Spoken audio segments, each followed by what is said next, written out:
So, with that being said, the Board of Trustees kind of sat there for 3 hours, and there was a lot of conversation afterwards, like after that 3-hour period about, okay, like we heard the stories, we listened, but then yet, it still had passed, so there's a kind of like misconception is, did they really listen, or were they just saying that they really listened?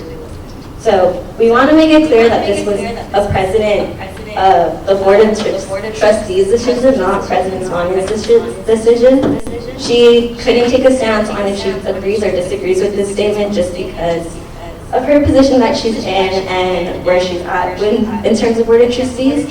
So I just want to make that clear that this whole decision wasn't on the presidents of CSUs, it was mainly on the Board of Trustees that oversee CSUs. So now, I kind of want to open it up for discussion. So any questions that possibly our board can answer? Yes. With how it sounds like most of the people in the associated students and faculty oppose this tuition increase, as such, how will CSUMB, as a college, support those who are financially struggling to meet the tuition currently as it increases, and what parameters and criteria will you set for determining who's in the greatest financial need for said assistance? So thank you for inviting the cabinet.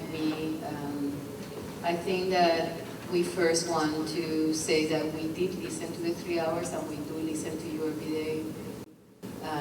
Even with the tuition as it is right now, it's very challenging for students to ensure that they can pay the needs. And I know some of our students are working 3 jobs or 2 jobs, supporting their families. So we do understand that. And the way that we see it is that the central office and the Board of Trustees make this increase. We are going to see how we can offset the increase. So our commitment still is the same, to ensure that each of you and your fellow students receive an affordable education that will help you to move forward. And so I want to really say that the commitment of the cabinet and my commitment is to ensure that we find support to alleviate the pressures that are caused by the increase of tuition. So I want to talk through some numbers. Everybody knows when a president comes a new cabinet. And so for the last year, we doubled the amount of scholarships. So we went from $7 million, about $7.7 million. This year, we're $14.6 million that we gave in addition from Pell and other grants. So what it means is that we're trying to find money through donors and through other venues to offset the pressures that they are with the tuition. We also double the amount of scholarships of students that are receiving scholarship. Before it was 2021 was 25%, now it's 53%. So what it means is, it's not only that we gave more money, but we also identified students that were stressed, and we gave them more scholarships to be sure that they can complete. We are working on workload, work study, we're identifying new revenues. We're developing a new scholar program in which the students will be able to be embedded, working with the community for 4 years. They will get free tuition and work for a company, so they get a better position when they graduate. So my answer to you is, our commitment is to ensure that the students graduate and they're able to sustain and retain and be successful. And what we do every day is to find ways to identify new funds and new opportunities for the students to be able to address their basic needs and address their tuition. So other things that we have done as a new team is to double the support for basic needs. And so from 300 students, now we have 1,500 students that go every week to basic needs. We have caseload employees that will help you to ensure that whatever your need is, we will try to help you and identify it. We have expanded the resources for basic needs to include other resources. And the final one is affordable housing. I know that that's the other pressure. So you have the tuition increase plus the pressure that goes with housing. And so we are working very hard to ensure that we find more beds for students that are affordable, not that they are in the community that are a little bit more expensive. So Glenn Nelson, our Chief Financial Officer, is also here, another member of the cabinet, and he's working with corporation and with the university to ensure that we identify houses. So the question is, like, how can we offset the pressure? And the way to offset this pressure that is caused by this new increase is to find alternative funding, ensuring that the students have their basic needs resolved, and that the university is concentrated into really find partners to help the students to move forward. I am a single mom, everybody knows that. I understand how is the pressure to have, you know, an income and have kids to support and like the day-to-day issues. So, you know, I do understand, and I really am very sympathetic to all the things that I hear for those 3 hours, but I didn't need to sit there 3 hours to hear how the students are struggling. I'm here every day. And so I understand that it's not talking to, it's talking to each of us. Financial aid, student affairs, the provost, CFO. We know. And it breaks my heart, the commitment that we have as a cabinet, and that's why we're all here, is for the students to know that we are here to help. And that we will find ways to help the students that are affected. I want to talk a little bit about, and I'm sorry it's taking me too long to answer your question, but I want to talk about the whole impact. So basically, the tuition increase contained a large amount of financial aid. So 60% of the students will not see an effect on tuition increase. And that is based on how this tuition increase is constructed. Most of the funds are going to go back to the students for financial aid. So 40% of the students will be affected. So 40% of people sitting here will see the impact of the tuition. And that's when scholarships, when finding additional money comes on hand. So that's what we're trying to see. With the board vote, there were some amendments to the board vote. One of them is that this tuition increase would be evaluated every year and see the impact of the tuition increase on students. And that will guide how to allocate different funds for the students. I also, I know you talk a little bit about the BOT process, but I want to talk about what happened. So basically last year, the board had a committee within the board to determine how to offset the gap between Sacramento funding and tuition. So as you know, the tuition is set by the central office. Sacramento, California provide funds to support education, public education. The state hasn't increased their funding to the same rate that the expenditures are happening. And so that's called a gap. So there is a funding gap between the tuitions and what the state provides to support the university. And that gap is pretty significant. It's about 20%. So if you're talking about $1 billion, $1 billion, you can imagine the big difference that is that gap. And so when this committee went out to make this analysis, there were students representatives included there. So there were two or three, I don't remember how many. There were some undergrads, some grad, and Senate members from the. There was this conversation that they were having, the board, with students included in there, and with the student representative of the board being included there.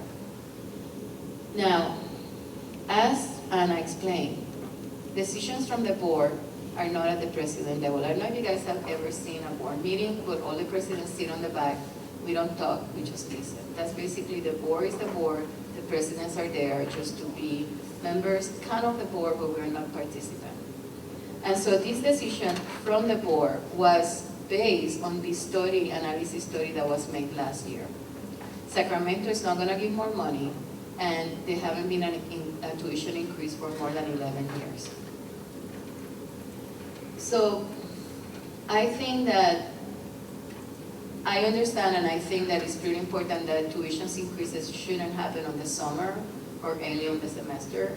So there was also a board resolution that was amendment to this vote to say that any tuition increase should happen during the academic year and not during the summer. So there's some things that the process itself was modified during discussion.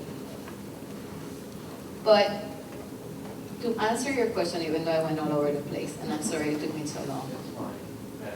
Yeah, it is basically, this is where we are. There is a tuition increase. It's going to affect 40% of our students. 40% is too many. 1% is too many. So the university, CSUMB, and all the members of the cabinet commitment is to ensure that we will help as much as we can with creative ways to ensure that we provide more funding, as we have demonstrated during the last during this academic year, though we know the funding. Thank you. To your question, but before I get directly to your question, I think the President encapsulated it quite well, thoroughly.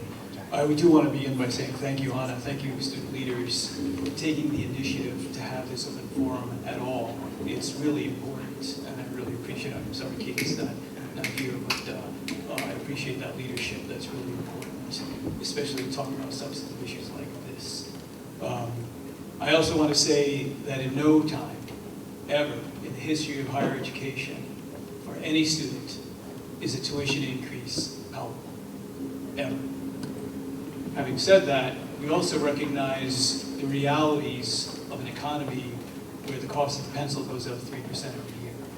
And from a higher ed perspective, not from a CSUMB perspective or a CSU perspective, it is the case that we probably didn't do ourselves any favors from another system where I was in, where we were in, where there was no tuition increase for about 10 years. It doesn't help meet the costs that are on the table. The preference is for the state to pick that up, of course, and for as little of an impact on students as possible. And so what's really important about this one, that I'm pleased that there was what looks like a fair and thorough process, because it started about 1.5 years ago. I read about it online, actually, about 8 months ago. But it was also very deliberate in thinking about a moderate, reasonable percentage versus what apparently you guys had here at CSU between 2007 and 2012, when tuition went up 10% every year between that period of time. Because there was a dramatic decrease, as you can see, some of you in the state economic history, of state support for higher education between 2020 and 2012. Dramatic. So they had to increase tuition by quite a bit. But then the state came back around but didn't keep up. And that's where we found ourselves without a tuition increase, impacting the funding gap that the President was referring to, which doesn't help us, because we need more academic support services. We need more tutoring, we need more learning specialists, we need more transfer coordinators, we need a lot of help. And this will go toward that. I am pleased that the 48 million, the 1/3, I think, of the amount of the tuition increase is coming back to the campus. I think it's 48 million that's coming back that will be dispersed. So actually, that 40% that the President mentioned, there's a good amount of aid that will follow that increase from that tuition increase, but also from Pell. Pell, at the top of Pell, is about $7,300 a year, and the new amounts for next year haven't come out yet. So there won't be a government shutdown, so they can get to that. But that should follow some of your need. So to your exact point, we have been working diligently in the Financial Aid Office and Enrollment Management to identify who will these students be that are most impacted. There's the 40%, but what kind of aid are they getting? We identified there's the 60%, but then there are another roughly 20% that get 50% of their tuition taken care of by aid. We did identify 250 students this year that had dramatic need that the Financial Aid Office assisted with. We've identified them already to begin to think about how we're going to help those specific students this coming year. So we are working, to your specific point, right now on what we can do for this coming year, projecting how we can be of assistance. No, perfect. Do you want to talk more on the financial aid aspect of it? Like, in terms of FAFSA, yeah. So with the FAFSA application, and the FAFSA application is for our U.S. citizens and eligible non-citizens, and our DREAM Act application is for our AB 540. It's something that we definitely recommend that every student do apply for. The reason why is because there's so much great funding out there. There's, this, like Dr. Corpus said, the federal Pell Grant that is up to $7,300. If you get that, let's just say here, that paid for your tuition, right? So it's really important, you guys. We definitely, we have you guys fill out these applications because there's great, wonderful funding out there. Something through the state of California called the Cal Grant and the Middle Class Scholarship that can help our middle class, families that can help pay for your tuition. So there's really great benefits out there, and it's not too late to fill out these applications. So if you're thinking, I haven't filled it out, please definitely do fill it out. The new applications for the 24-25 year, we don't know the exact date of when it's going to open up, but it's going to open up sometime in December. And we in the financial aid office and the university are really going to make sure that we're communicating with students exactly when it opens, so you guys will hear quite a bit from us about when it will open and what we're going to do. We're going to have open workshops that we're going to do in our student union throughout, starting in January all the way through March, to help any student that has questions about these applications. And we're going to offer them as much as we can so you guys can get the assistance you need to fill out these applications. I just want to emphasize what Ashlie said. Typically, 85% of you fill out the FAFSA. I'm projecting what this campus is. Typically, you fill that out on October 1st, you can begin to. It's changed. It's not going to be October 1st. It's probably going to be December because of what the federal government is doing. Is they're trying to make it simpler. For those of you who filled out the FAFSA, it's about 108 questions you've got to answer. They're trying to reduce that down to about 30-ish. That's complicated. And as they do that, it's taking them time, and therefore they won't get that new application out until December. But it means, for those of you who do fill that out, and I hope all of you do, please pay attention to your emails, because we'll have very little time, our poor financial aid office, to turn a lot of this around to get you the aid that you need.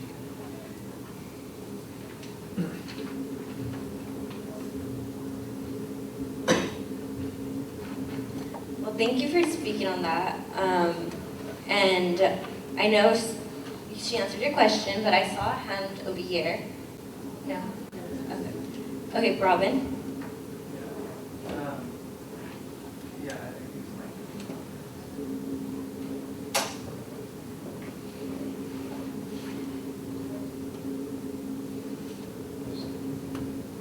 All right. Hi. Thank you for showing up at the town hall. This might be a little bit lengthy, and unfortunately I do have to go in a few minutes, so I might not be able to hear the response. But as someone who is Gen Z, most of my generation believes in free education, that the government should be able to provide this resource, education, because it is a public need and it benefits. And seeing a tuition increase just moves further from what my generation wants, even if the compromise is just cheap education. This adds another hurdle, and I'm very fortunate that I get enough grants and scholarships that I don't have to pay anything out of pocket, but that's not true for everyone. And people who are already struggling because either they couldn't get a scholarship, they weren't eligible for them, they just weren't awarded them for whatever reason, it's not really going to benefit them anymore if they get a scholarship that they end up not getting.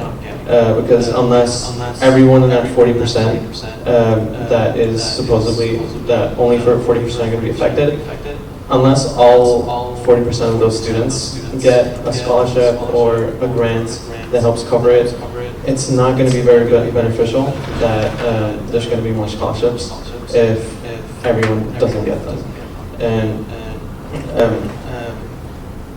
And yes, I also had a long thing. I know Dr. Corpus probably doesn't have too much to say on it because he did start his position a month ago, I believe it was. 2.5 months ago. But I think this is more for President Vanya to answer on like what you believe education should be and what the access for it should be. Because, like I mentioned, my generation strongly believes in free education. I do personally, and seeing a tuition increase feels very, I want to say gross, because it is a pretty sharp increase by the end of the 5 years, and I'm graduating, so that's another fortunate part for me, that I'm graduating, so it won't really affect me. Yeah, and there's also another thing, so that gets overlooked, and it's the finance board. On the Board of Trustees, the people that voted on the details of this tuition increase, they ended up voting unanimously, which is which is a detail people don't really know about or talk about, and I think that's really important, because the emphasis on unanimously. They unanimously voted to increase it by this much for this long. So that really feels like there wasn't a student voice on that board that was able to say, why not decrease it? Why not go to the drawing board again to see what we can figure out? And I guess there's also another thing, the government is, if the state of California hasn't been giving more money, which is another thing that I guess I have gripes with. And that's also an interesting thing to see, if California is has one of the highest GDPs and is not giving more money to education. But I think that's out of the scope of everyone here. But yeah, like I mentioned, what's your stance on what public education access should be, and what are you going to do for the students who don't get those scholarships, who are still going to be essentially left behind because they don't get scholarships or more grants, and they're faced with this financial burden of a higher tuition. And I believe CSUMB tuition will increase by over $1,000, which is, right now it's $3,600, so $1,000 more. That's a pretty big spike. Okay, thank you. Well, thank you for your question. It's multiple things that you talked through your question, so I'm going to try to address as many as I can. First, my stand is education should be accessible to every student. Education is the way to move forward yourself, your family, and your community. So I do strongly believe in public education that is accessible for students. I want to clarify that California is one of the states that subsidize education more than other states. So when you look at the public education of New York, on CUNY, on Florida, and other big public systems, California does provide more funds than any other state. Not that any other state, but than most of the states. So that's why the tuition of CSU is one of the lowest from all the public institutions. So I think that shows the commitment of California, the commitment of CSU to provide an affordable education. And I want to correct you really something. We don't provide a cheap education. We're not Model 6. We provide an excellent education, top-ranking university that shows that we have an amazing value for our students' education and future with this tuition level. So I don't really, there's nothing cheap about CSUMB. CSUMB is affordable, but we're proud of the quality of the product that we produce. And it's not us saying that we're great. You can just look at all the rankings that are coming out and all the things that are coming out there saying what CSUMB is. And what CSUMB is an education, public education for students to move forward their life. And that's pretty valuable for us. My stand is that I do believe that public education should be accessible. But the reality is that it's not up to CSU, but up to Sacramento to see how much money they can fund because the money either has to come from the public setting or from tuition. And that's the balance that we have. And I think that I understand that some students will be affected, and then say that that's the commitment of us to identify every student to see what is going on. So, for example, we just got a $35 million endowment from Bob Darwin, one of our neighbors that died, and that's going to go 100% to scholarships. And it's not student support. And it's not just going to be for tuition, it's going to be some of them for graduating, some of them for 4 years tuition. We're just trying to find different types of scholarship. It could be that you are doing okay and you have a bad semester and you need $1,000. So we will have a type of scholarship that will really, or support, that will be for emergency funding. So I understand that maybe not everybody will get a scholarship. But if you need something, we're putting it on your hands. Come to us and let us know. We can see the numbers. We can look at data. We can see, okay, this student may need scholarship and we will go and support you. But if a student needs something, there is multiple points that you could go to. Basic needs, financial aid, student affairs, Clementina is here, your dean of students, the provost office. You can see multiple points. And our commitment is that we will support you some way or another. So I cannot say that 100% of students will receive scholarship to offset the tuition increase. But our commitment is to ensure that the students that are struggling or that need help, we will find help for them. And that's basically what we do almost, me as a president most of the time, trying to find donors, trying to find new opportunities, and that's my commitment. So I don't know if that answers your question, but I mean, thank you for it, because I think you really pinpoint something that what is the value of a public institution and what is the commitment of a state to ensure that all their citizens get free or cheap or lower economic impact for education.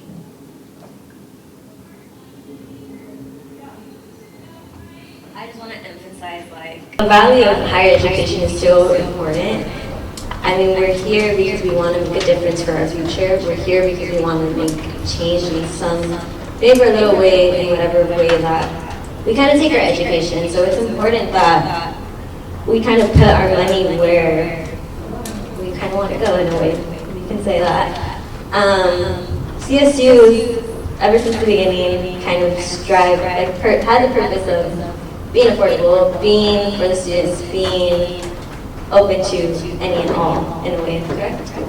And it's just a little disheartening, I guess you could say, in a way that this tuition increase is happening now, and it's understandable why, because we do have such big gaps in our system, and it's the way that, how can we find other ways around to fill those gaps?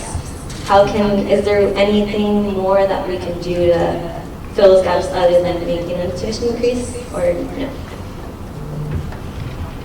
So I think, me as a president, there's other ways the central office can do. What we could do as a team, cabinet is the presidency and a team, is to find ways to offset whatever happens out there. And as I said before, we look for philanthropic, we look for federal funds, we look for extra public funds, and we look for programs that are out there to support the students. So we're only talking about the operating gap. There is a capital improvement gap. So Sacramento or California has not invested on the buildings or the maintenance of the buildings. So there's multiple things that are happening. If you are concerned about CSU, write to your congressman, to a sampling person, to your senator, to Sacramento. This is something voices matter. And so we represent, we go to Sacramento Day, and we talk about all the needs. We're constantly meeting with politicians in the area trying to address the issues that we need. But your voice matters too. So I think that our commitment as a team is to ensure that we support the students. Now, the financial gap, what we're doing is, for example, we just went through a massive reallocation of funds on our budget, cutting overhead without affecting student-facing institutions like enrollment management, student affairs, and academic affairs. So we're trying to find ways that the university is more economic and runs more efficiently. So the resources that come in, they go directly to places that are facing the student support. Although, cleaning the windows and passing vacuum cleaner is also important, but you will see some cuts on that area. So, we can fix things that are our level. We cannot fix things that are above us. We can be verbal, we can talk, we can relate information, but so we're taking multiple angles. We're working on the budget to ensure that every single money is efficiently used for student support. We're working on bringing new donors, such as that Bob Darwin, or, we're finding new programs, such as the Scholar Program, which is going to start next year, which is for students to get a 4-year tuition, working on a company and getting housing and everything. And then we're looking at offsetting with grants and public support. So I think that, I hear you about what can we do to reduce the gap, but what we have to do every day is what can we do to support the student to graduate and have less stress on their support. She has a question. Yes.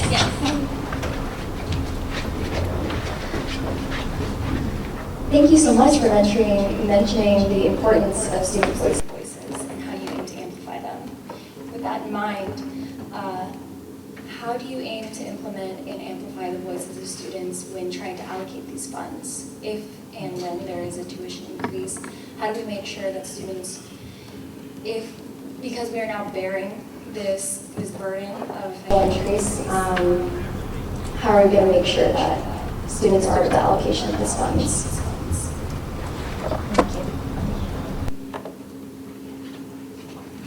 Thank you. That's a great question. One way for sure is making sure all of you fill out a financial FAFSA aid application. That gives us the information to know whether or not you're in need or not. But in addition to that, as the President mentioned, there's many avenues for you to go to as it is, primarily in the financial aid office and basic needs, which is right now, it's got traction. Clearly, there are a number of students already moving in that direction and know where to support a need. But at the beginning of the term, we do plan to build outreach for students to make sure they know where all these resources are. Social media, emails, postcards, put it on the website, so that you know where you can raise your hand, what office you can go to. And for the students who don't get aid, we will need to receive them individually because it's going to be on a case-by-case basis. It is the fact, as I think I may have mentioned earlier, a lot of that 40%, aid will follow those students. And they will see, well, some students may think, I don't know how I'm going to afford this, but when they receive their financial aid packages, they will see there's going to be additional aid that will follow them. Not all of them, but most of them. So I think that's an important thing that we'll need to communicate about over and over. It looked like you had a follow-up. Yeah, because you're mentioning the array of different resources that are here on campus, but I feel like that is putting the responsibility on the student when they are already facing this. Fair point. Yeah. We, as I mentioned earlier, we've already identified right now students who we're going to specifically do outreach to based on what we see where we see you right now. What will an additional $342 do to you right now? And we're going to make some assumptions and then reach out to them. That's the proactive comp plan we're talking about. I just want to clarify that you start the question with if the tuition was increased and when. So the tuition has been increased for next year, so it's not an if. I want people to clarify. That was the vote by the board. And the when is pretty clear. It's going to be $300 per year for 6 years. So you can see how on those tables that's going to affect it. I just want to clarify because I want to make it clear that the tuition has been increased. And so what we have to do as a team, as a university, is to ensure that we are proactive to the students, that we know who's affected, but we also need the students to be partners. Because we see what you apply on the FAFSA, but I don't know if your car broke. I don't know if you didn't have enough money this month for food or something, or you have an emergency.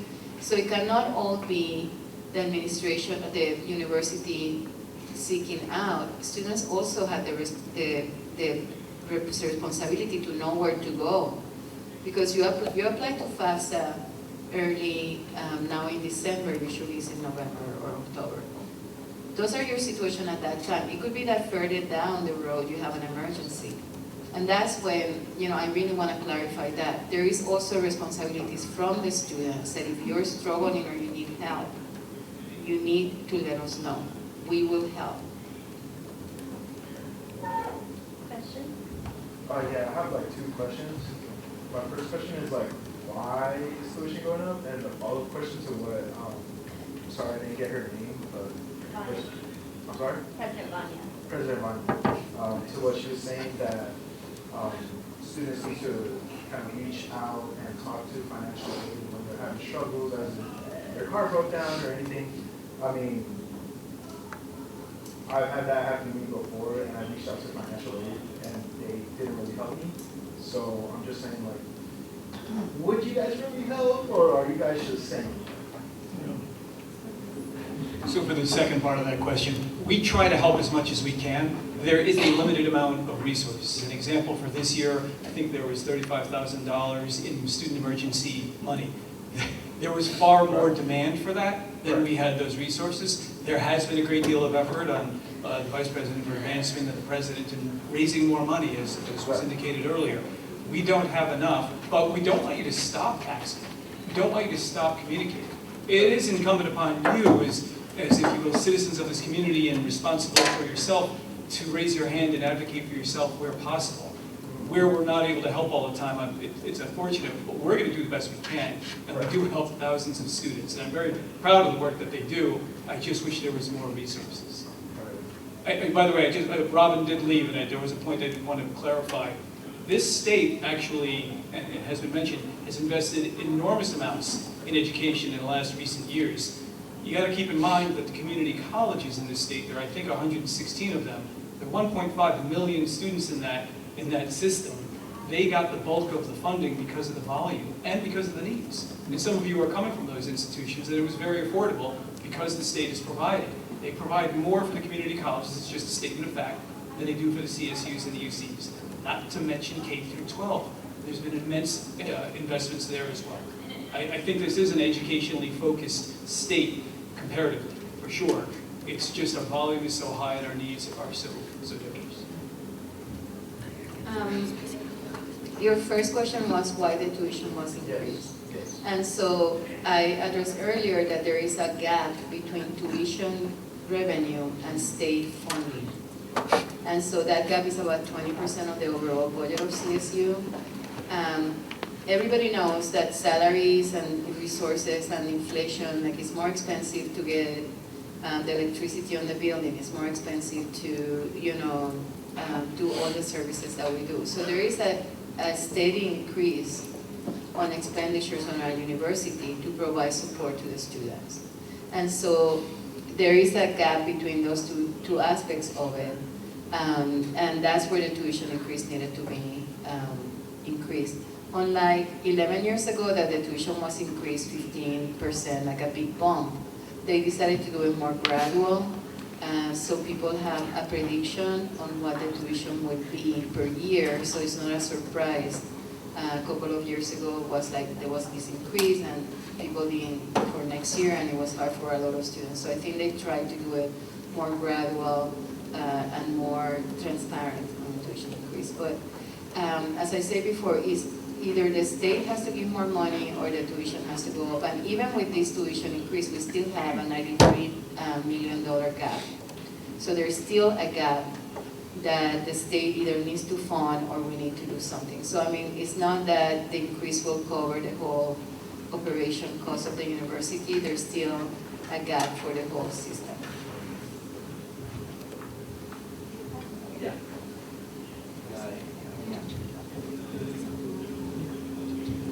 First of all, I'd like to thank associate students for saying this all up. I think student input's important, and that's why I applied today to be College Business Center. But my main point is, it sounds like the representatives of the college unanimously opposed the tuition increase, but the board went ahead and did it anyway. It seems like the voice of the students is just falling on deaf ears, and instead the higher ups that haven't really experienced as much hardship as some. But it's like, even if like your parents are paying for your tuition and all, there's always gonna be like, there could always be like unexpected financial struggles. Like say your dad's paying for your college and then he suddenly gets really ill and you had to pay both for his medical treatment and also your tuition. That's something that doesn't happen on a semester by semester basis, obviously. How would student resources and financial aid address those more drastic needs in the short term?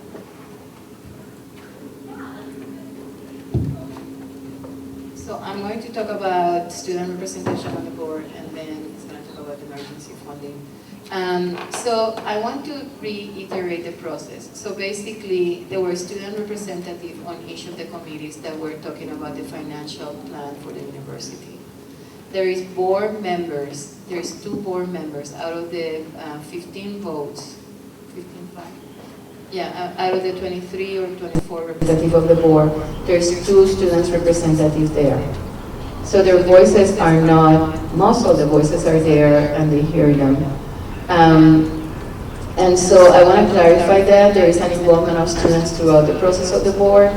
And it's pretty important because the perspective of the students, those voices really show the perspective of the students. During board discussions, there's also the AS president and the Senate, so they have, and also the alumni. So there's some other representation of students that are not members of the board, but members of the discussion group. The presidents are usually silent, but there's other members in the floor that do talk about student representation. I hear you.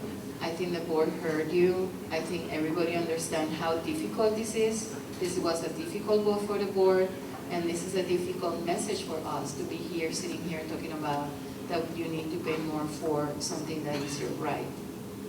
However, the situation is, the funding situation is a reality. And you know, the university needs to be stable in order to move forward. You cannot have something that doesn't have stability. You're a business person, you understand that. So, you know, so basically that's the situation we are. The way that we, as I said before, the way we're gonna go forward with this is to ensure that us, CSUMB, we're all members of this raft. We will ensure that we will take care of each other, which is what we do. And part of that is to try to identify new revenues for support of the students. So I'm going to let Ben talk about emergency funding. So we have several pockets of emergency funding that have accumulated over the years that we provide to students, but I'm actually going to ask Ashlie to talk through the details of how you actually apply for that. But it is available, and more money, as the President has indicated, based on the work of the leadership there from our partners and our community members are coming into the universities to help those situations. We do not want to leave one student behind. So where you have that need, we need to know. But if you want to talk about exactly how that works. So we partner with the basic needs area, and we have an application that you guys can go ahead and fill out. And we look at a total picture. So not just is there emergency funding, but do you guys need housing? Is there food we can help you with? We look at it at a larger picture to see what we can do. We also, by filling out that application, it also allows us to go ahead and reach out to other emergency funding, not just through our office and through basic needs, but also reaching out to the deans of every college to say, we have Susan Jones that needs a new laptop. Can we also have you guys assist us? What's really nice is it's just one application for all this funds, so you guys don't have to fill out multiple funds or multiple applications to apply for emergency funds here. It's just one location in one spot, and then in the background, the basic needs, financial aid, and the campus work to see what we can do to go ahead and help you guys with funds. Thank you. I saw your hand. Yeah, so I have a few thoughts. One, I keep hearing about this gap, but I feel like we should recontextualize what that actually means. Why is it the students, or as you mentioned, maintenance, the first to suffer from that, from tuition hikes or cutting back on their work? Why is it not admins who see a pay cut, or the board of trustees see a pay cut instead? why does it have to come from the students who, if not for them, these institutions wouldn't exist at all? We see 2 students make up the board, 2 students for the entire population of students for California state system. That doesn't sound democratic at all. These people are not elected either, so why do we have to listen to them? I also have friends in SQE and CFA, and I keep up with local politics a ton, and the CSU system is not advocating on our behalf for more funding. They really aren't. When it comes to public funding, they insist that austerity is the best way to push students forward. And Vanya, you mentioned not speaking out because that's not your role. But if you have such a position of power, why is it not? If you really have a commitment to us, you will be willing to risk your role in such a high position of power for the students you claim to support.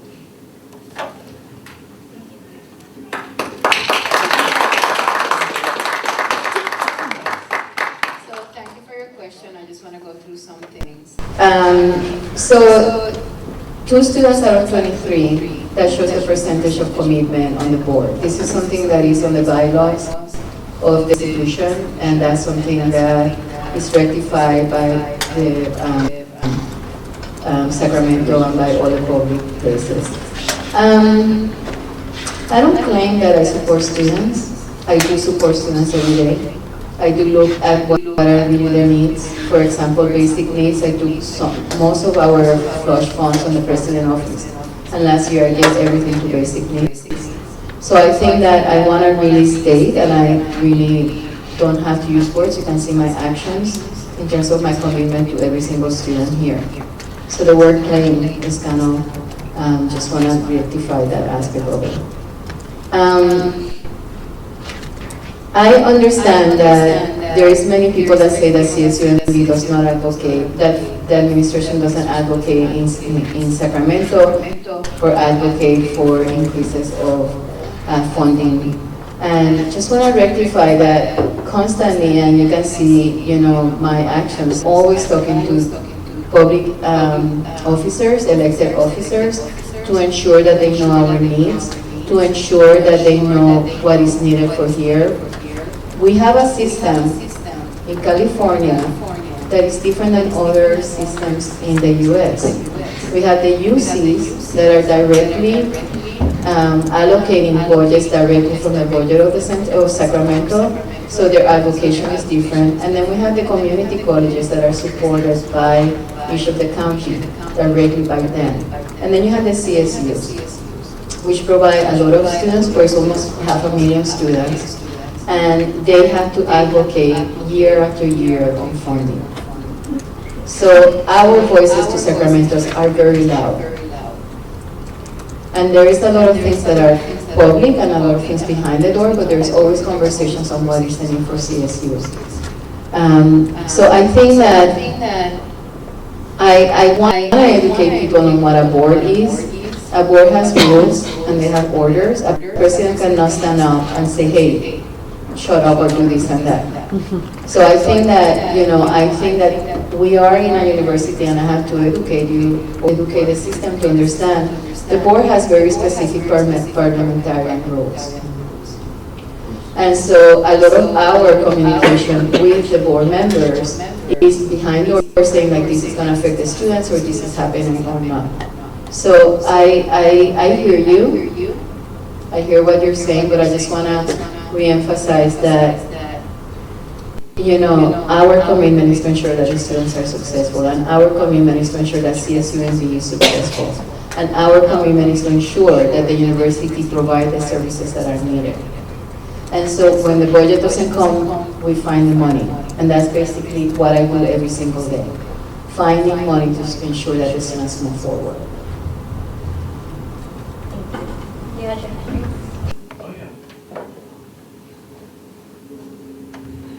Hi, my name is Jordan. I cannot reiterate enough, like, the CSU system and like the amount of funding that goes into like public education in California is incredible. I'm an out-of-state student, and I don't know, the system has even made it possible for me to go to school. I'm from DC, and we don't even have a public school, no public state university, which means I don't have in-state tuition anywhere. which is an incredible oversight in terms of that. I do get a little money from Congress to go to any state school, but it's not in-state tuition. And there are also a lot of programs that I don't have access to because I'm out of state. And that looks like debt for me. I don't come from generational wealth. My mom is almost 60 years old and she's worked every day for like ever. And she's still paying off her student loans. And it's a really big cycle of debt, which is the price for social mobility. And I guess what I'm trying to ask is, and I'm going to take notes too because I'm like interested, but like what programs or how does the CSU system support students who are out of state or also in like that weird like middle class area where they don't have access to like Pell Grants and awesome, incredible programs that help a lot of students go to school, but still have to pay like full tuition plus whatever else. And they don't have like those awesome scholarships, which I'm really happy they exist, but that's like not my reality. So how does the CSU system and CSUMB support students like that who fall under that position?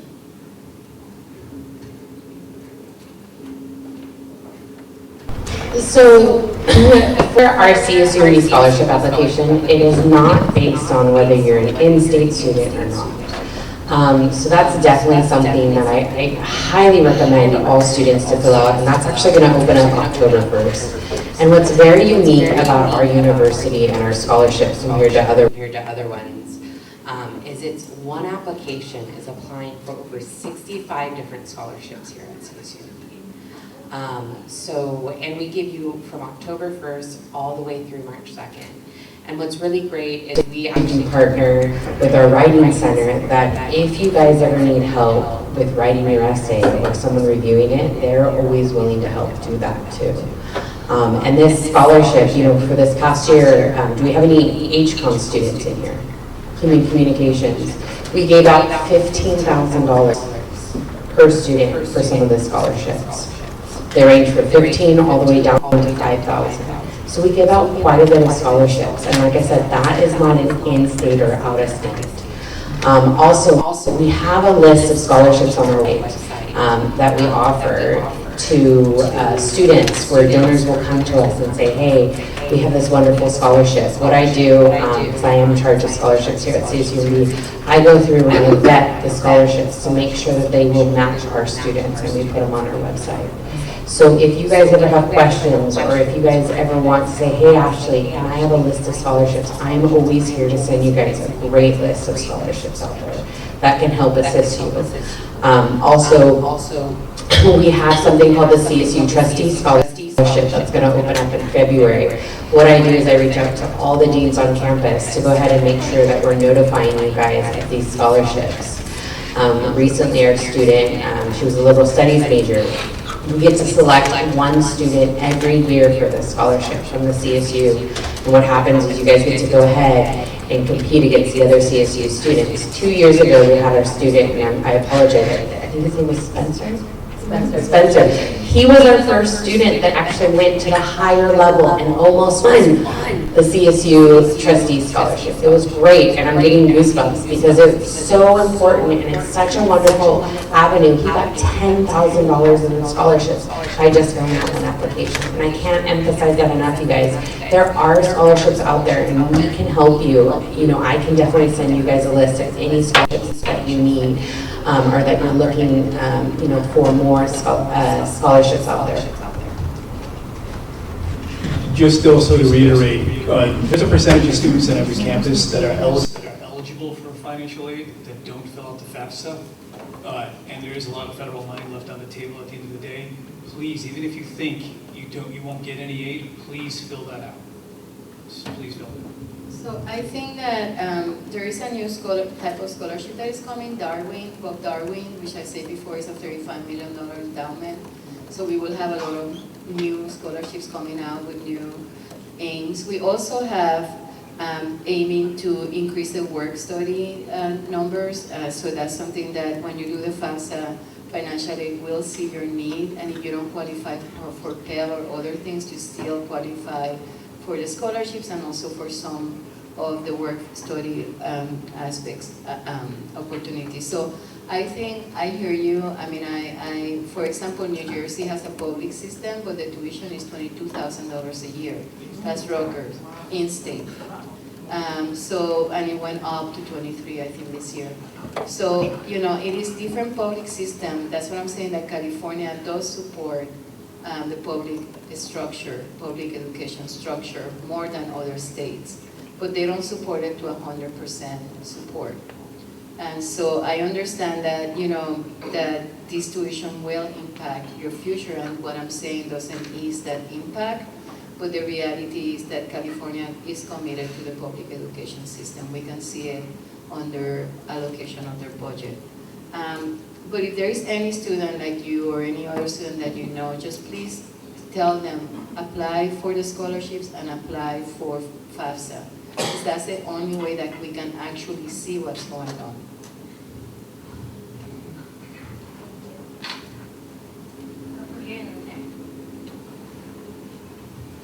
Hi, my name is Margo. I'm on Senate. I'm in the College Science Center. I also work in the library, so I have 2 jobs. I volunteer 20 hours a week.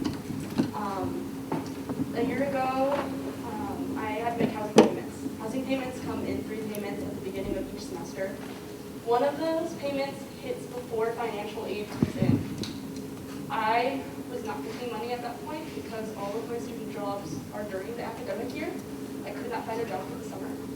By the time I was able to finally make the housing payments by asking for personal loans from family members, I had $2 in my bank account. I was struggling really hard. I had applied for FAFSA. I get Cal Debt, which essentially means my tuition gets paid. However, I have to remain underneath the poverty line. So I can't make as much money as I really want to, even with 2 jobs. I was almost homeless because I couldn't make these payments for housing. How are you guys going to commit to providing students accessible housing? And how are you going to ensure that students can use their financial aid you guys are begging us to fill out to pay for housing?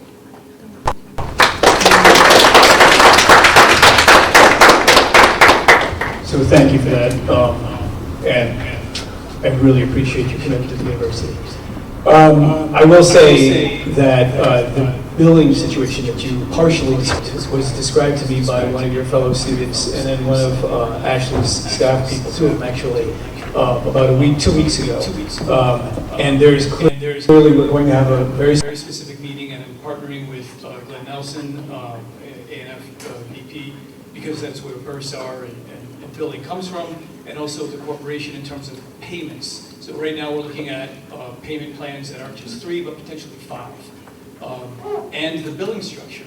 It sounds to me as though the billing structure doesn't align up with financial aid. This is the 3rd time I've heard this story, so we're diving in. How are we going to adjust the systems to be able to make sure your bill hits when you get financial aid? So that is a priority item. I think the meeting locally is next week, and then we're following up the bigger meeting to see how we can start to unpeel some of the technology that can change these systems very specifically. So since the last year, there was some issues with billing, and so we, I don't know, you want to talk a little bit? Okay.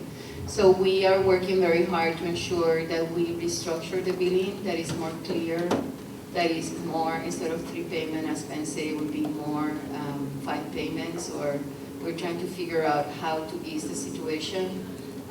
I hear you, and I'm really, like, in the bottom of my heart, I'm sorry that I really sympathize with the struggles that you're going through, and how, you're working so hard, and I really admire you for everything you're doing. I know how hard it is, but I think that our aim is to ensure that we provide an easier system and a more the ability for aligning certain things. It is a fairly new team working on this, and I know that a year is a year that you're struggling, but the university is really, really trying to fix these processes to be sure that they're aligning with the student success.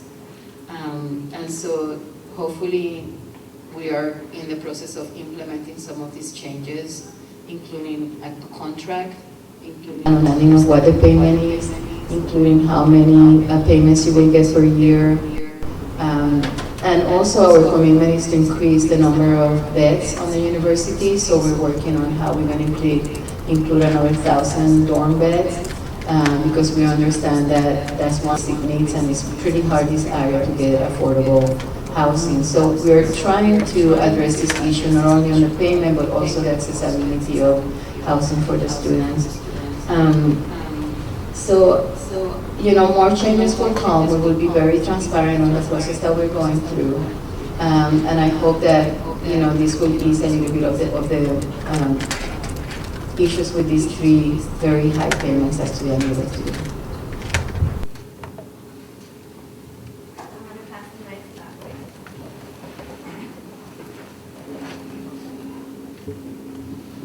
Hello, how are you? My name is Akif. So just for reference, I've been here since 2019. This is going to be my last semester here. I am an HCOM major, and I did get the Crown Scholarship. The only issue with all of this is, you know, you guys are talking about a simple $342 increase for the next year's tuition. Now, if we all humble ourselves for a second, I am a broke college student. And $342 for me is maybe groceries.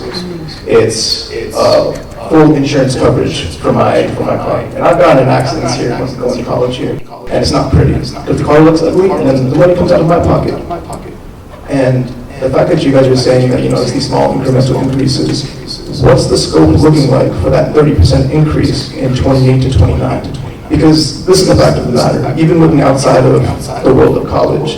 Since the 90s, wages have not gone up that much. 16 to 20% perhaps? Not 20, I know that for sure. So then, in a simple, maybe 5 or 6 year time, I can't count right now, it's gonna go up to 30%. And I already know for a fact, based on the way America is, the wages are not gonna rise to that level for us to compensate for that. And last semester, I was working 3 jobs at one point. One on campus, I was working at the Cinemark in Marina, and the Best Buy in Marina. I was still barely able to get by. It's so bad that being at North Quad with a required meal plan is more expensive than me being at a promontory apartment without a meal plan. And that's what I had to choose these last 2 years, to just lie in the grudge on my parents, that they don't have to pay that much. And my parents are getting up there too. And just to be transparent, as for the administration, we know some of your guys' salaries. And from the viewpoint that you guys are talking about, I don't mean to be disrespectful, but I feel like there's a little bit of tone deafness going on. Especially when you guys keep talking about the best interest of the students. We are the students. And for you guys to keep continuing to tell us that this is what we know we need to do, this is what we need to do. No, we know what needs to be done. And I understand there's a system of like checks and balances. But at the same time, if the student is what matters at the end of the day, that is what comes first.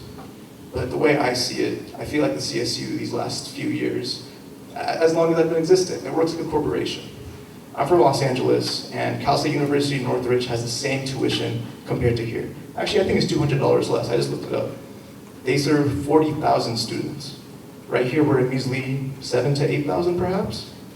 So where is the disconnect? Because we all know there is one. And you keep telling us to apply for these scholarships and everything. We do that all the time. Last semester, I was in spring semester. It's 2 ways to apply for anything for that semester. I still look, just hoping that there's a false hope hanging on that perhaps there is something I can apply to. So I'm here to tell you, and I'm representative of many students in my position, that what you guys are doing right now isn't working. You guys need to do better. There has to be some accountability that has to be held. And on social media, there's been some stuff Nelson that just got out, and it's not looking good. And I'm sorry, but you can't keep corporate speaking your way out of everything. Something has to be done.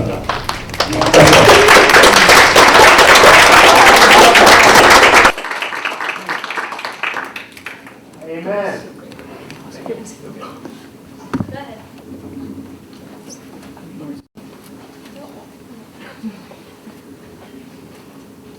I'm kind of going to piggyback off what Keith was saying, because I know that I have some friends who literally have to work 2 to 3 jobs and can still barely afford to go here and are going to go into severe debt because they just can't afford it, because we are college students working minimum wage jobs to afford it. And like, I've had some friends who applied for every loan, every scholarship they possibly could and still got denied, and were concerned that they wouldn't be able to come back because they couldn't afford housing. And like, just like seeing that impact and like you know, how's the school being like, oh, like we're here for you, we have all these opportunities, but it's like people have applied countless times for all of these opportunities and have been denied every single time. And like, it just feels like the school is kind of all talk and it like doesn't actually do anything to help, because I've seen so many instances where like people are struggling and like I've had so many friends like having to work multiple 2 to 3 jobs because like they do nothing to help. And like some of us pay for our own, you know, tuition, and like I said, we're college kids. We work minimum wage. It's $15.50 an hour, and that's not a livable wage. And that's not even close.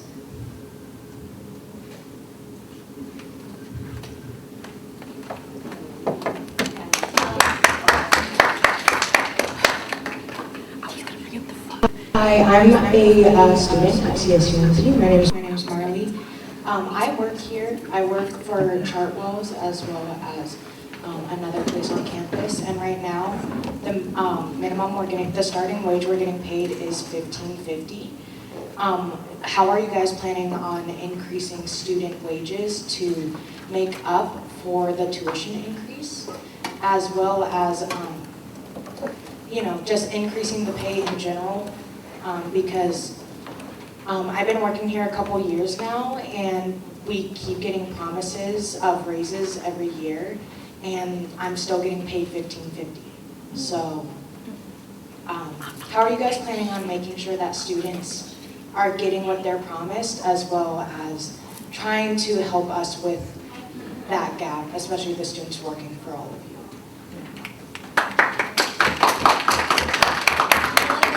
The 3 comments that just happened, and then we'll go on to the next. So I understand that $342 is a lot. I do understand that.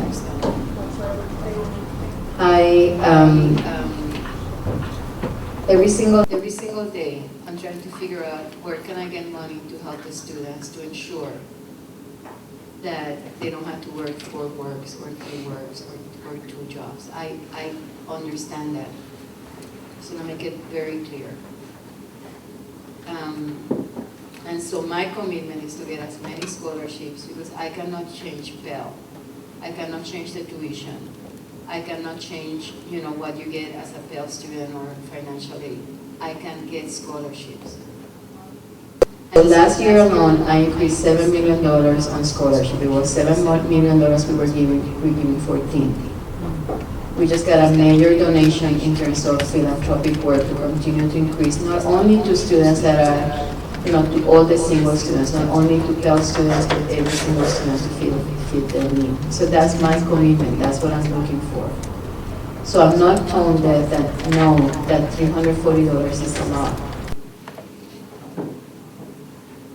I think that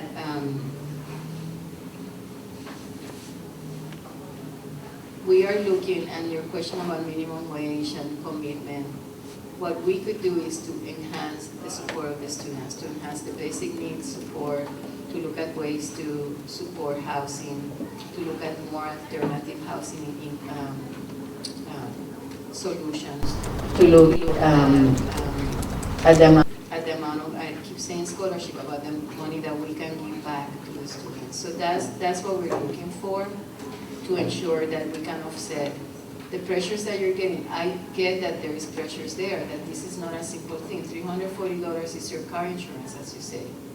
$340, if you go to Target, that's 1 Target visit. I mean, I do get it. I understand the pressures that are there with inflation and the pressures that are there to every single family. And you're not the only member of your family. You have siblings in there. I hope you do. It's a really great life to have siblings. So I understand the pressure that your parents are putting kids on college. I did the same thing. I'm a single mom. I had 3 kids that went to college that just finished paying their student loans to month. So I do understand the decisions that students have to make. My commitment, being the president here, and the commitment of every single member of our cabinet, is to find ways to help the students to succeed. And we're not talking as a corporation, we're talking as a community. And it sounds like we're talking corporation ways, but we have to ensure that the university is solvable, that it's stable, and that the students have the support they need. And I know that it sounds just like words to you,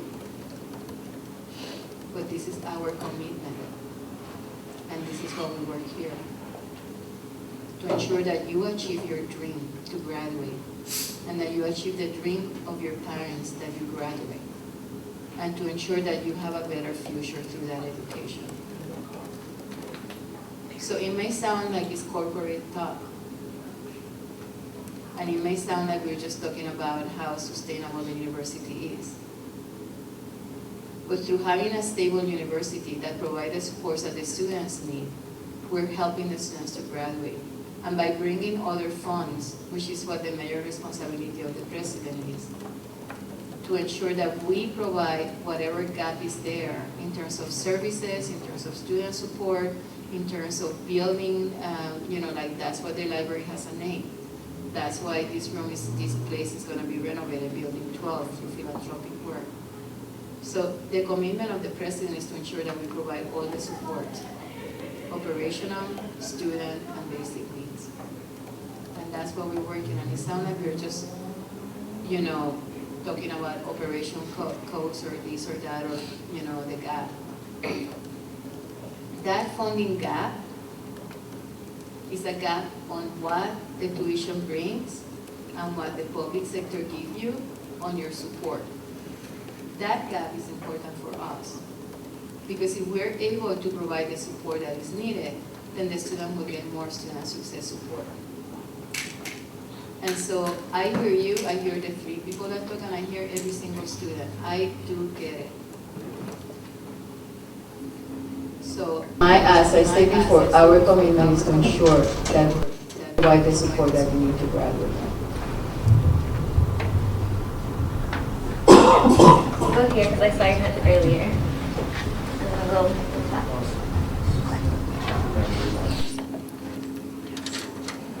So I don't think we can continue hiding behind the fact that California is, as a state, a better support system for our students, especially in a system where affirmative action does not reverse. Things like this are making education more inaccessible to students like me, and just by looking at these numbers, I'm thinking about my siblings. How will they be affected by this? I know I worked hard to get into school, and I got in, and I'm luckily thriving. I can't say the same for sure for them, even if they do work hard. This system, unfortunately, even in any way you twist it, has put profits over our students. And I just don't see, the CSU was created to be ideally a free institution, to be accessible to our students. The reason we have support services like basic needs, TRIO, any other support services are because of the students, not because of our administrators. You can respond to this in any way you see necessary, but I hate saying that we're still hiding behind the fact that California is just a better state because of how much more support we give to our students when, as a system, I don't see it going that way, especially with this tuition increase.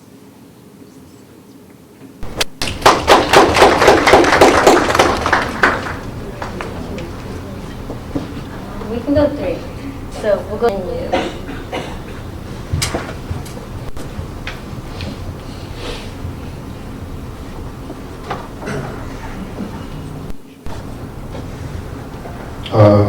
Everybody? My name is Rigoberto Rayon. I come from humble beginnings. I come from a working family. I put myself through college, and what my peers said here earlier, catch your name? Sorry? Edwin. I noticed that he said something very interesting to me that really stuck with me.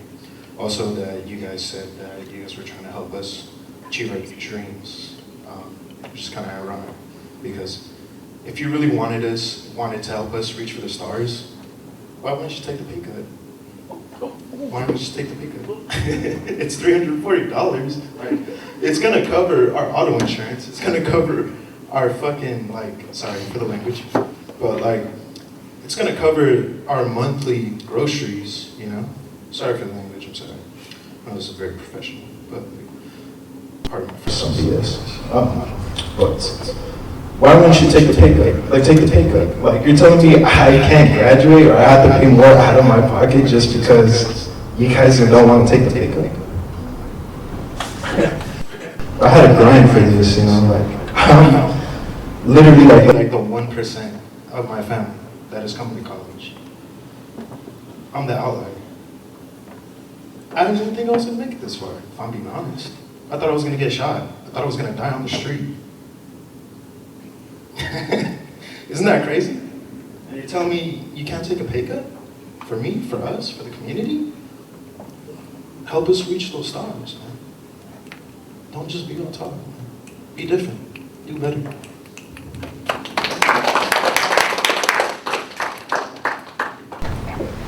Point of personal privilege. I just had some commentary before I head out. So since the pay increase or the increase of tuition is happening within the next year, we're going to have to figure that out, and we're just going to have to essentially apply for all the financial aid, apply for all the scholarships, whether we get it or not. We're going to have to. Most of us make less than minimum wage.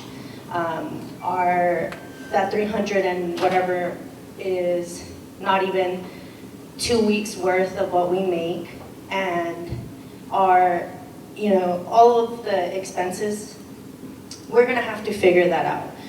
And because it's coming so quick, the issue that I have is for the future generations of students that are coming. So like as a somebody who wants to become an educator and works with children and volunteers to help children from the K-12 system, basically get that representation of the student body for the university, because that's what we do as volunteers in the education system, is that we give them that image to maybe look into going to college.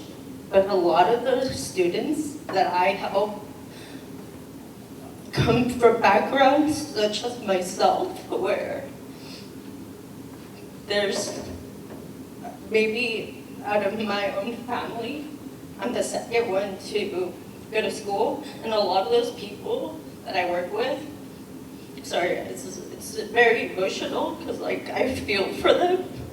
A lot of those students went through COVID, didn't have that help, and they're struggling.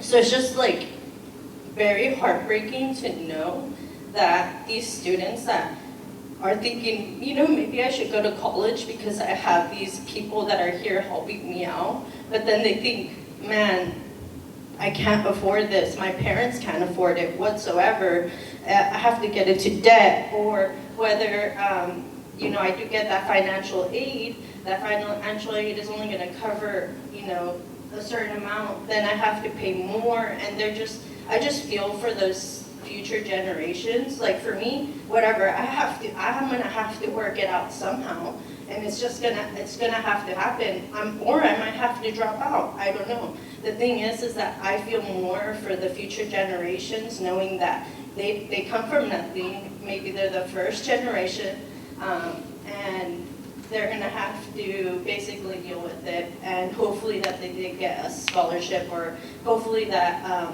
financial aid will cover them. You know, we also have to take a look that financial aid doesn't even help the people that aren't DACA students, that aren't citizens, and so it's just difficult to grasp and comprehend that with this tuition hike that I'm barely gonna make it, but the thing is that now I'm looking, man, the people that I want, because I used to help students out, high schoolers, look at their educational and vocational careers in the future, and now I have to say, maybe we should take a look at trade school, or maybe we should look at something else, but those students' goals are ultimately to be a college student and to graduate as a college student. So it's just heartbreaking to know that now I have to find a different way to tell the students, like, hey, you know, now your tuition's a little bit more expensive, so, you know, now we maybe have to find you a third job or a fourth job. I come from a family where we all had 3 to 4 jobs. Just last year, I was working my 4th job, maybe getting 2-3 hours of sleep, having to grind to do my homework as a full-time student, working full-time, and it sucks because now these students don't have the resources, because whether they are undocumented or whether they don't have family members that make the same amount that you do, they make maybe $14, $15 an hour grinding in the fields. And it's just heartbreaking to know that these students are gonna have to figure it out somehow, because you know what, that's just how it is. These board members decided to approve something knowing damn well that we're in the interest is up, everybody is below poverty line, and you know, like, it's just heartbreaking for the rest of them. It's heartbreaking for myself, but I can't even think of myself because I just think of those students. So it just sucks, and that's all I have to say. I don't need any response to that.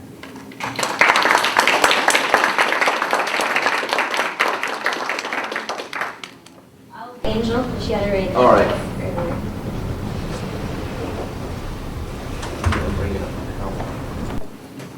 Hi, I'm Angel Ray. I'm the Diversity Inclusion Senator for AS. And something I just wanted to, again, reiterate, with this tuition increase, we need to make sure that this campus is something that students actually want to go to, because what are we offering them if, you know, like, you look at their classes and they aren't even offered all those classes that are in, like, the website, and, you know, we have like cups now that have stickers on them. We have to pay for refills. Like, we didn't have to do that last year, and now we have cups that we have to pay for again, and then have to pay for those refills. Why do we have to do that if you guys want us to be supported? Also, we don't have like a green roof, and we don't have community gardens. Like, where is all the other resources besides basic needs?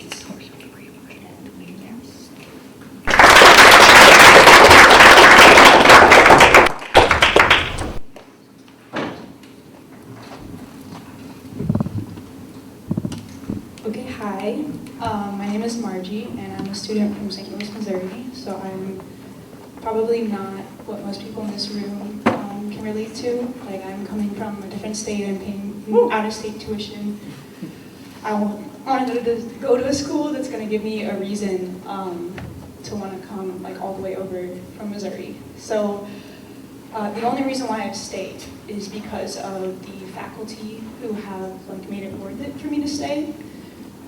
And for the students who I have been here with and who I have created things like Honor Media and art projects and different stuff like that with. So my question is, why can't you increase the wages on campus for students?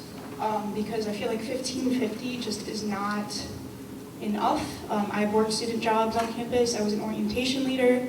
The amount of work they made us do for $15.50 was just not okay.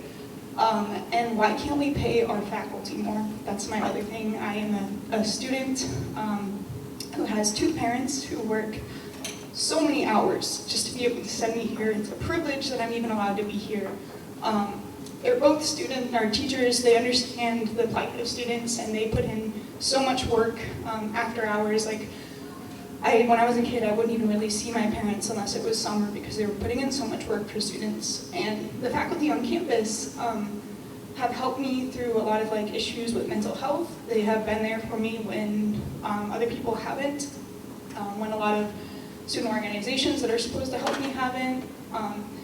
And I know that there's talk about strikes, and I know that that is something nobody wants. So if we're having an increase in tuition, and we had a relatively good financial year last year, and coming into this year, you know, why can't we pay students and faculty more to make their time worth it and make them be able to not work 2 to 3 jobs just to be able to afford tuition.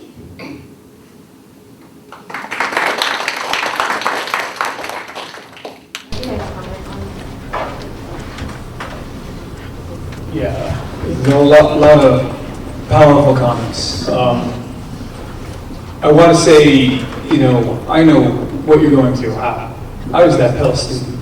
I was that student who didn't have $5, 2 weeks to feed myself. I had 2 jobs. Minimum wage then I think was $3.25. It's all relative. And I struggled. I still grind now. Right now, the way I was back then, it's just the only way I know how to live. Single parent home on public assistance, but it was a public education that got me to where I am, and I hope, based on the voices that I'm here today, I hear student leadership. And that makes me proud. I'm concerned about the welfare that you have. So here's my commitment, and I'm going to volunteer Ashlie. We will stay here after this meeting. And anybody who has concerns or needs more, or thinks that this tuition increase is going to impact you, we want your name and we want your information, and we're going to follow up with you directly. So we will wait here, and we will hear your stories, and we will meet with you after. That's our commitment to you. All those folks who spoke, we want to hear it directly. Because everybody's story is different, too. We don't want you to talk too much about your own personal situation. We want to make sure we get your needs met. So that's our commitment to you. That's what we can do.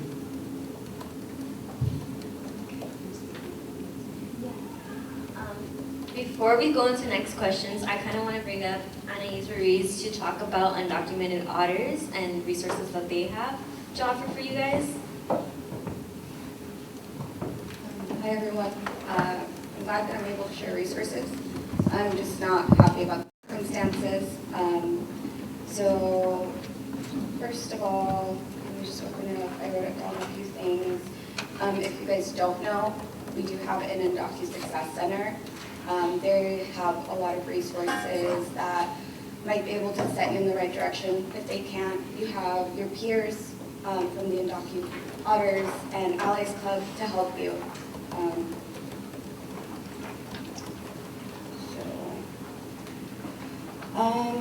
It goes without saying that the CSU system must improve and prepare for the elimination of DACA. If you guys don't know what DACA is a program that has helped hundreds of undocumented students reach their goals, get an education, find an amazing job.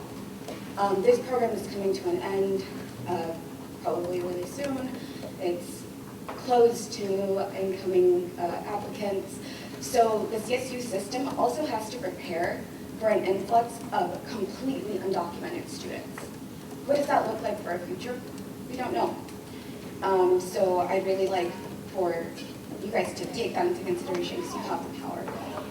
This also means having more scholarships that are available without citizenship requirements for everyone. If we're truly a community of diversity who appreciates all their students, that needs to include undocumented students. That also needs to include for the faculty to be aware of this. I have talked to so many administration and none of them could send me in the right direction and they don't know. So Undocu Success, I'm calling on you to, prepare these educators to give us resources, to be able to plan how they're going to help us through this because it's getting harder and harder as an undocumented student to reach your goals. If that goes along with all the students that are going to have a hard time being able to get through their education. I am a College Corps fellow. I'm also an undocumented student, so hopefully that brings a little bit of hope to you because College Corps is an amazing program. The program is basically here to reduce student debt while also letting us out into the community and helping them through food insecurity programs, through climate action programs, through K-12 programs. These are opportunities that are unavailable to us because being an undocumented student also means that you might not have access to that internship. You might have access to some stuff, but you're not going to get paid for it. And that is really unfortunate because for being people who have been oppressed, for being people who do not get paid enough in those fields, for being people who clean homes, for being people who struggle, we should not allow for undocumented students to have their time given up for free. they should get paid for it just like everybody else. We also have on-campus counseling from the PGCC. Please take advantage of those resources, undocumented, documented, DACA, wherever you are, please take advantage of those programs. Those are available to us as well. The Basic Needs Hub is a great place for us. If you don't know, HowFresh is not available to undocumented students. So the Basic Needs Hubs come and collect your money on those days where I'm like, $5 in my pocket. Or, you know, I'm kind of, maybe I'm gonna eat this week, maybe I'm not. So thank you to Basic Needs. You guys come and pledge for us and that people. We also have access to some CSUMB scholarships. So I'm hoping that a list can be made for the undocumented students for the scholarships that they're available to apply to. And, you know, come and talk to your undocumented peers. Come tell me your story. Let's find you a way to get you that support that you need. I know it can be scary to talk to administration. That's why your peers are here to help you. And then, you know, I know there's a lot of like uncertainty once we finish college, whether we're going to be able to use our degrees or not.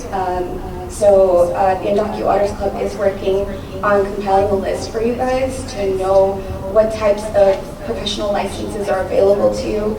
That is also going to be available to incoming students who might not know which direction to go because they don't know if they're going to be able to get a job.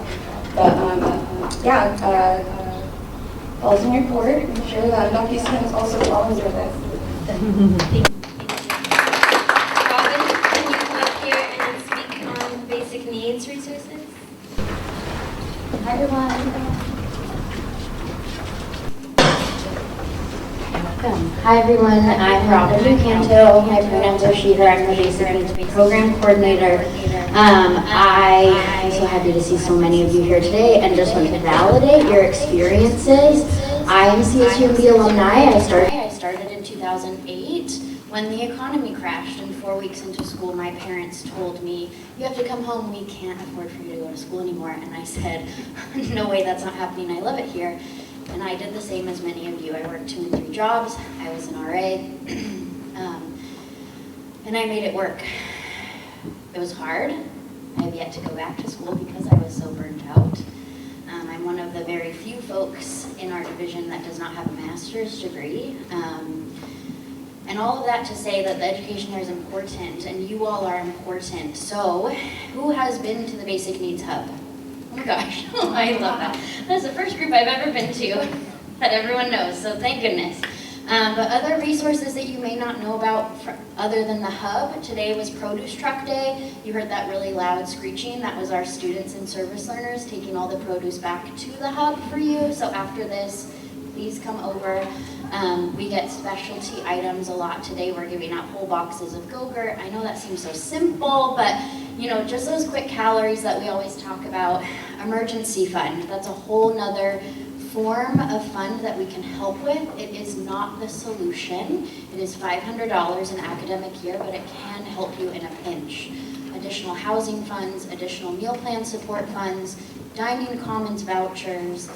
We will be starting the Otter Eats program again soon. And it is important to know that the administration, particularly these folks up here, help us every day in our program, and they really do believe in it, and they do want you to succeed, and I want you to succeed, and I want you to be well-fed, have stable housing, have positive mental and physical health. All of those things are important. We can help you with time management. We can help you with budgeting. We are here to support you.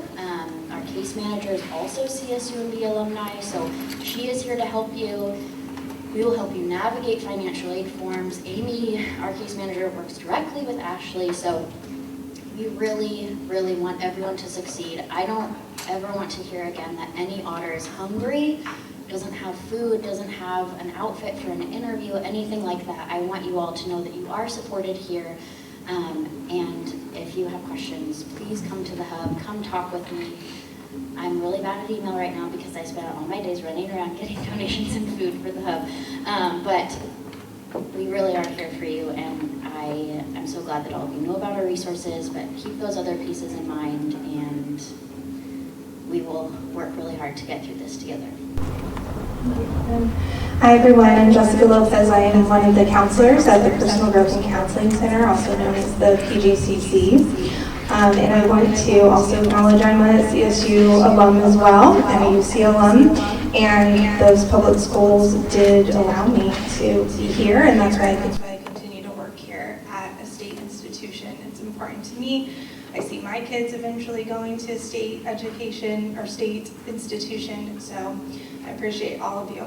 It's really amazing to hear your stories, that you're here, that you're using your time is the most important commodity that you have, and you're using your time here to voice what you're experiencing. And I know a lot of other students can't be here because they're working, they're in classes, so I want to appreciate you for being here and sharing your experiences. Your voices really do matter. I've been at this university for 14 years, and anytime students express their concerns or that it's student-led, I do see administration, different levels of administration following. So I do want to just appreciate your service that you provided today. Basically, financial insecurity, housing insecurity, that's a wellness problem, right? That impacts the quality of your life, that impacts your well-being.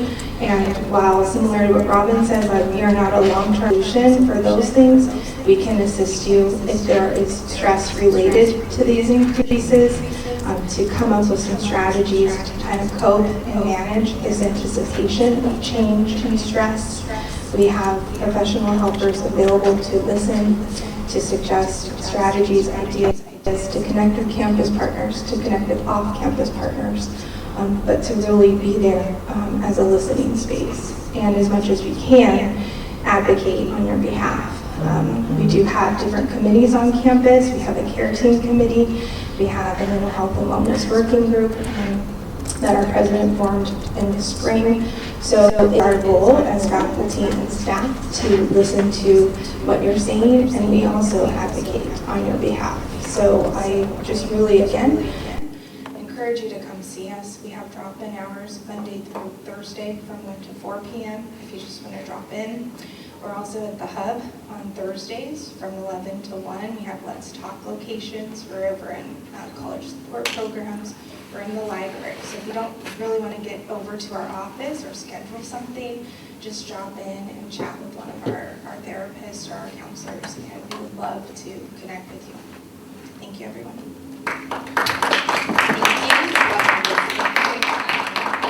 So with that said, AS as well as many opportunities of growth that we can provide for you guys. With that being said, our College of Committees right now is opening 2 new scholarships for this year. So that's on top of our book scholarship that we offered, the auto rap scholarship that we offered, the capstone scholarship that we offer. We want to now open up the legacy scholarship, bringing that back up, and now a new scholarship, the housing scholarship, because we know this is a need. So not only on top of the scholarships that CSUMB offers as a whole, AS as well is offering more scholarships that you guys can come to us and get money. If I know we are a little bit going to time, so I would ask for just a few more questions or comments. One more question. All right. First of all, I'd like to ask, is the parliamentary procedure the board use Robert's Rules of Order? All right, as per Robert's Rules of Order, in a board of 23, 2 is basically nothing. Anything can be overrode by the 21 non-student members. And I think the question I think we should ask as students is, why is the representation of students so low on the board when ultimately colleges are for the students first and foremost? We're the future of this country, this state, this community. We should have more of a voice.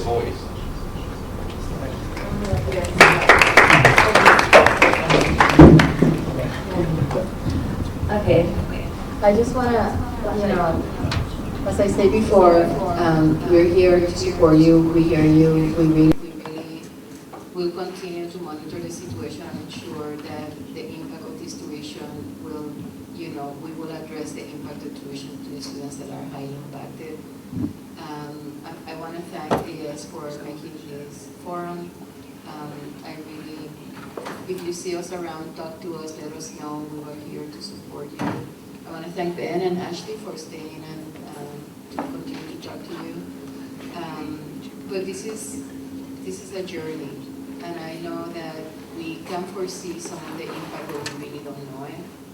And we cannot, something we have learned during the past year, especially after COVID, is, that anything can be affected, anything can change. So, as I said before, our commitment is to ensure that we provide the tools for student success, that you graduate and we're able to continue your journey. And we're here to support you. So thank you, for all the questions. And I want to thank for creating the space and for you guys to share your stories and your life. Thank you so much. Thank you guys for coming and speaking freely to us and answering the questions on multiple students had and his comments on the whole increase as a whole.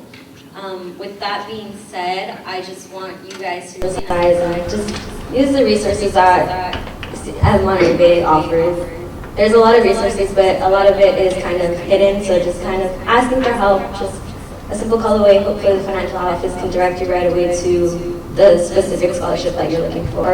If you do have any comments or concerns about anything that happened today, feel free to fill out our drop-off box that our election commissioner Cody had created. So just filling that out, we can get first-hand information about concerns that you guys have. That's on our website and on our social media page as well.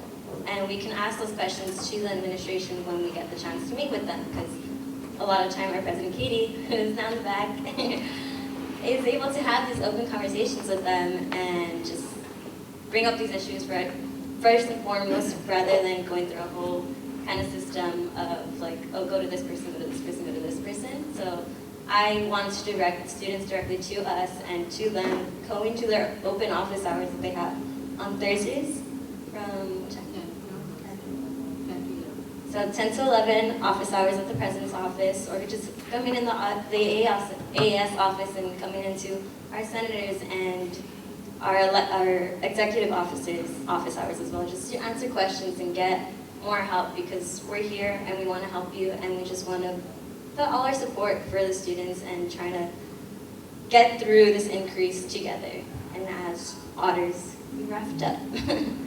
But yes, thank you all for coming today. I really do appreciate everyone's comments and concerns, and thank you again for speaking on behalf of everybody. And they will be staying, so if you have any questions, Dr. Van Corpus and Ashlie McCallon will be staying and can ask them questions.